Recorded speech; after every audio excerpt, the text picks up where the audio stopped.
Hello friends, this is Professor Amit Nerurkar and I welcome you all for the last minute revision lecture for distributed computing.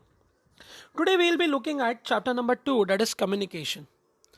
So basically the communication initially we started with the layered protocol architecture. ये जो layered protocol architecture है ये हम लोग ने CN में देखा था OSI model. So if I start from top to bottom, it goes with application, presentation, session, transport, network, data link layer and physical layer. So initially this chapter introduces the concept of this layered architecture and then we have seen what are the different types of communication.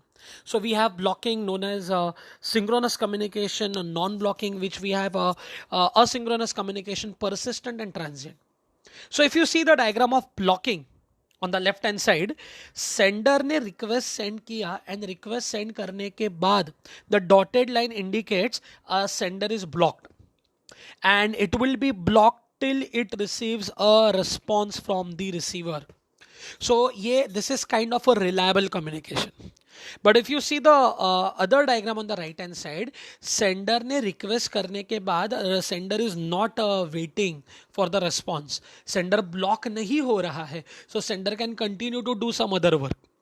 So this is the difference between synchronous, also known as blocking, asynchronous, also known as a non-blocking communication. Further, there is something known as a persistent communication. Persistent communication says it is not necessary when sender sends any data उस समय receiver online रहना जरूरी है. तो अगर उस समय receiver online नहीं है या उस समय रिसीवर फ्री नहीं है तो जो भी सेंडर डेटा सेंड करेगा वो डेटा जाएगा बफर में और बफर में स्टोर होगा. बट ट्रांजिएंट कम्युनिकेशन की रिक्वायरमेंट कहती है कि भाई जब भी सेंडर रिसीवर को डेटा सेंड करेगा receiver has to be online. तो फर्दर हम लोग ने ये कॉम्बिनेशन भी क्लास में देखा था इफ यू रिमेंबर. तो परसिस्टेंट कम्युनिकेशन में हम लोग ने पहला देखा था परसिस्टेंट असिंक्रोनस. असिंक्रोनस का मतलब क्या है? ब्लॉक नहीं होगा या ब्लॉक होगा? ब्लॉक नहीं होगा. सो सेंडर ने ए ने डेटा सेंड किया और वो बफर में जाता है. जब रिसीवर ऑनलाइन आएगा डेटा ले लेगा. persistent synchronous अगर देखोगे it goes in a buffer but buffer make sure that it is sending a accepted message that is kind of an acknowledgement कि भाई B को डेटा मिल गया है या B के बफर में डेटा चला गया. So this is persistent asynchronous, persistent synchronous. Next I would talk about transient asynchronous. Transient मतलब दोनों ऑनलाइन होने चाहिए. And asynchronous का मतलब क्या होता है? Asynchronous में the sender is not getting blocked. So data send किया, forget about it. But when I talk about transient with synchronous, there are three categories: receive based, delivery based and response based. तो receipt पे जैसे तुमको दिख रहा है data send किया, अभी उस समय पे ऑनलाइन है पर फ्री नहीं है, बफर में चले गया, बफर ने बोला हाँ भाई डेटा मिल गया. This is receipt based. What is delivery based? मैंने डेटा सेंड किया, ए ने बी को डेटा सेंड किया, बी फ्री नहीं है, बी के बफर में गया, बी फ्री होता है और फिर वो डेटा पढ़ता है तब वो एक्नॉलेजमेंट भेजता है. This is kind of a delivery based. And what would be response based? A ने डेटा सेंड किया, बफर में गया, बी फ्री नहीं है, बी फ्री हुआ, बी ने वो डेटा पढ़ा, बी ने डेटा पढ़ने के बाद बी ने डेटा को प्रोसेस किया एंड फाइनली उस प्रोसेस डेटा को जो भी फाइनल रिप्लाई वो ए को दे दिया. तो उस समय तक तुम्हारा जो सेंडर है ना वो ब्लॉक रहेगा क्योंकि इसका नाम है synchronous. Further this chapter is talking about group communication.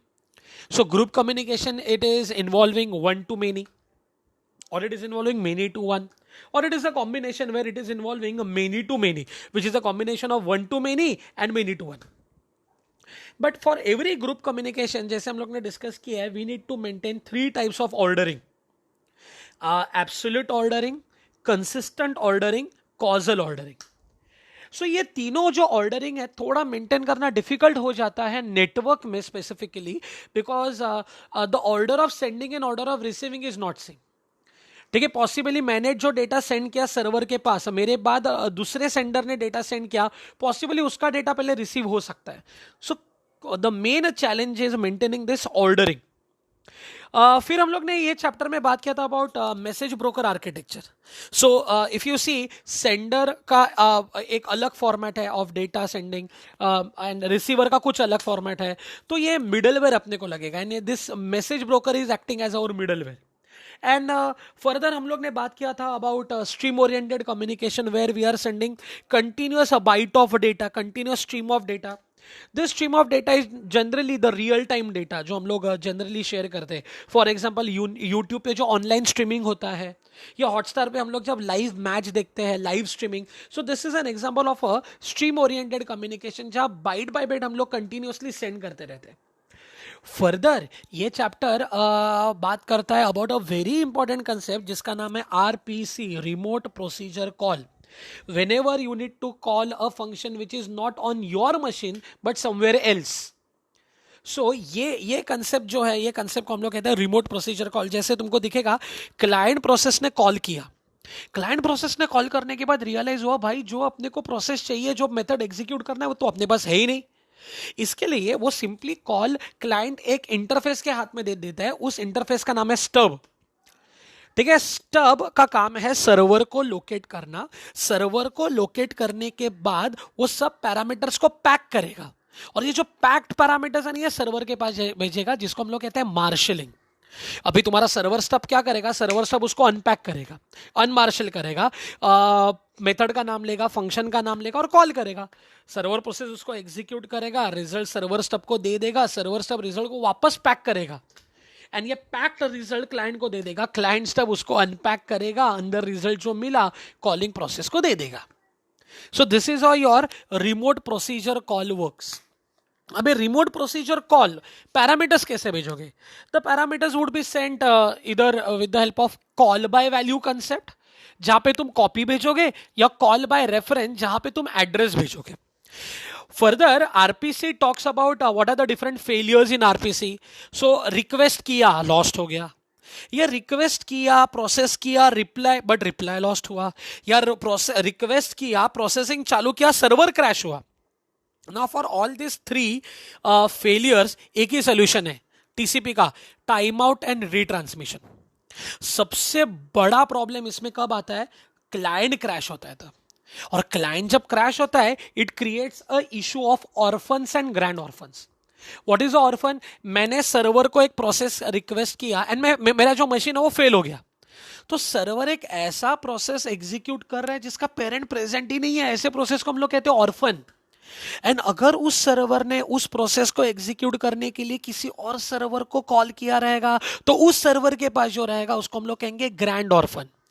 तो उसके लिए सोल्यूशन कुछ ऐसा है कि we are talking about a solution like extermination, reincarnation, gentle reincarnation and expiration. ये चैप्टर आगे बात करता है about RMI. RMI is nothing but very similar to RPC, remote method invocation.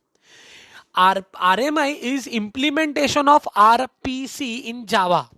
मतलब क्या? कॉलिंग प्रोसेस भी जावा में होना चाहिए, कॉल्ड प्रोसेस भी जावा में होना चाहिए.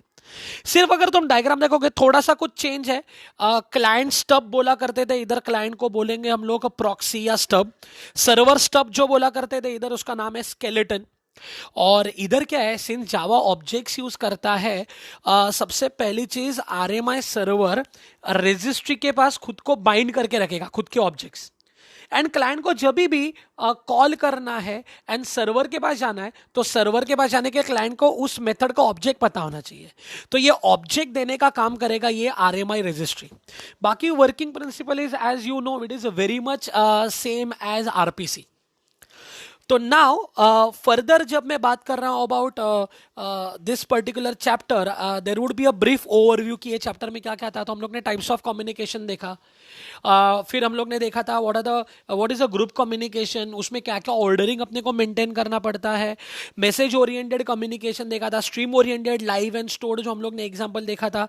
एंड फिर हम लोग ने RPC model, what are the RPC failures and RMI model, ये हम लोग ने देखा था. तो ये जो मैंने रेड में मार्क किया ना, ये very very commonly asked question in your university exam. But then this is the overall final summary of chapter number 2 that is communication. तो I thank everyone to watch. Please subscribe to my channel and hit the bell icon to get more updates.